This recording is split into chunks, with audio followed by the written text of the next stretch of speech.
Hello friends, welcome to Stories with Arna. Today we are going to read Usborne first reading The Reluctant Dragon, based on the story by Kenneth Graham, illustrated by Fred Blunt, read by Vishnupriya and Arna. Great, let's start. The Reluctant Dragon. You know what is the meaning of the word reluctant? It means hesitant or unwilling, which is someone who does not want to do something. Okay, let's start. One evening, long ago, a shepherd ran home, terrified. Terrified means very scared. I saw something terrible, he cried to his wife and son. It's as big as 4 horses. It has long, sharp claws, a long, pointy tail, and shiny blue scales all over its body.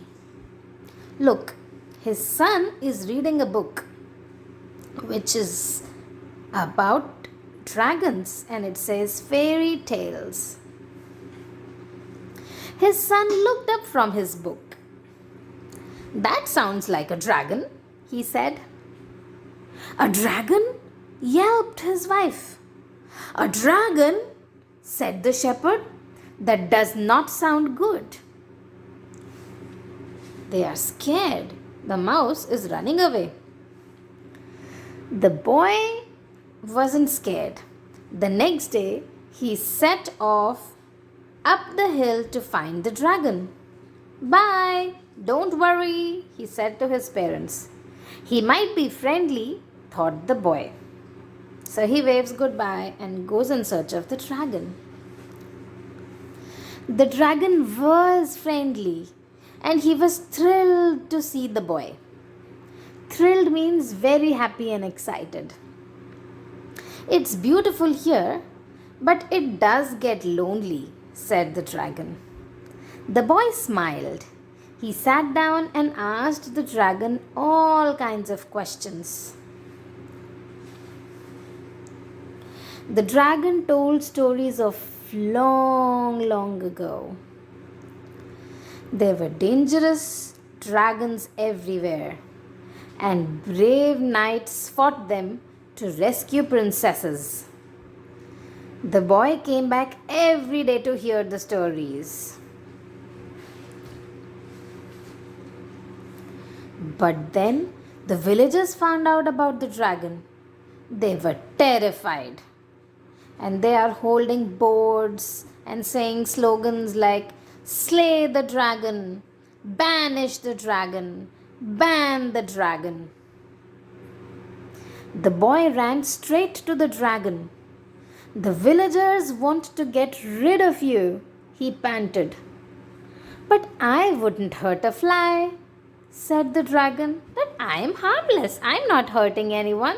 Why are the villagers so angry and upset with me? He is thinking. That afternoon, the boy heard even worse news. He is here, says one of the villagers. Who is here? Asked the boy. Somebody said, Saint George, the dragon killer. He is going to fight the dragon. The boy rushed back to the dragon to tell him all these developments. And here is Saint George, the dragon killer. Saint George, the dragon killer, wants to fight you, gasped the boy. He is so worried. And he has the longest spear I have ever seen, said the boy. But I don't like fighting, said the dragon. See, he is sitting in peace, enjoying at leisure, enjoying his time, sniffing a rose, not worried about anything. I'll just hide in my cave until he goes away, said the dragon. You can't, cried the boy. Everyone wants a fight. The dragon yawned. I'm sure you will think of something, he said. See, he's yawning, and I think he's probably going to go off to sleep while the boy thinks of how to solve the problem. The boy walked slowly back down to the village. And people are talking. He eats 10 sheep for breakfast. He burned down 5 houses. Another person is telling St. George. A crowd of villagers was telling George about the dangerous dragon. But is the dragon truly dangerous? No. No? Right. It's not true, said the boy. The dragon wouldn't hurt a fly. He's telling St. George. Now St. George is saying, but everyone wants a fight, said St. George. What can I do? Follow me, said the boy. And he took George to meet the dragon. Hey, can you spot a snail on this page? Because it's right there. Right. What a perfect place for a fight, said George. No fighting, said the dragon firmly. Not even a pretend fight? Asked the boy. Maybe, said the dragon.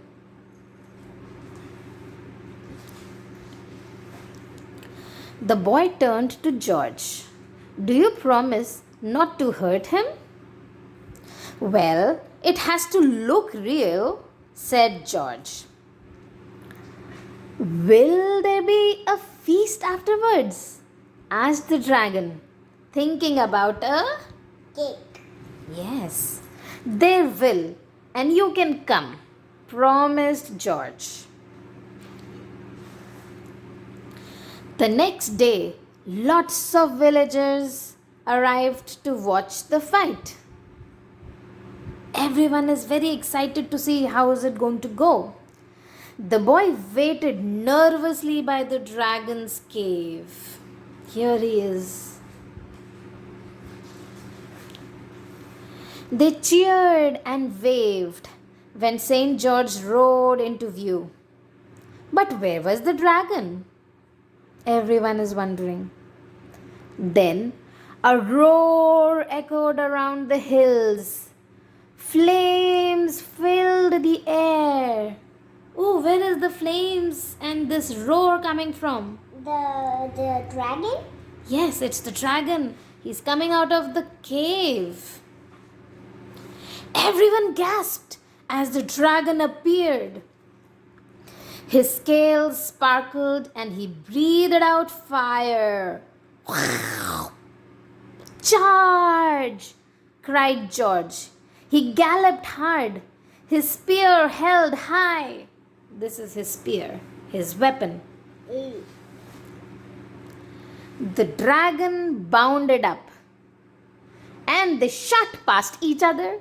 Oops, they crossed each other. Missed. Silly. Missed, yelled the crowd.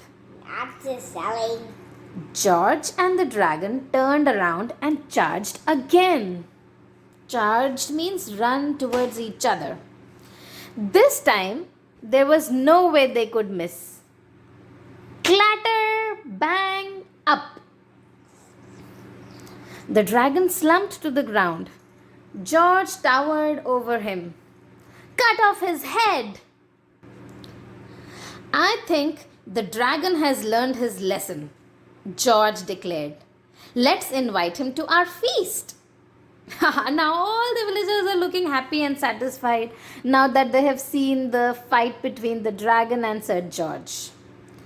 And he led the villagers, the boy and the dragon back down the hill. Everyone is going for the feast. The boy was happy because his plan worked. The villagers were happy because they had seen a fight. George was happy because he had won. The dragon was happiest of all. He had lots of new friends and a very full tummy. Yeah, so much food. Yes, he had lots of delicious food in the feast. And Jolly night it's been, he murmured and began to snore.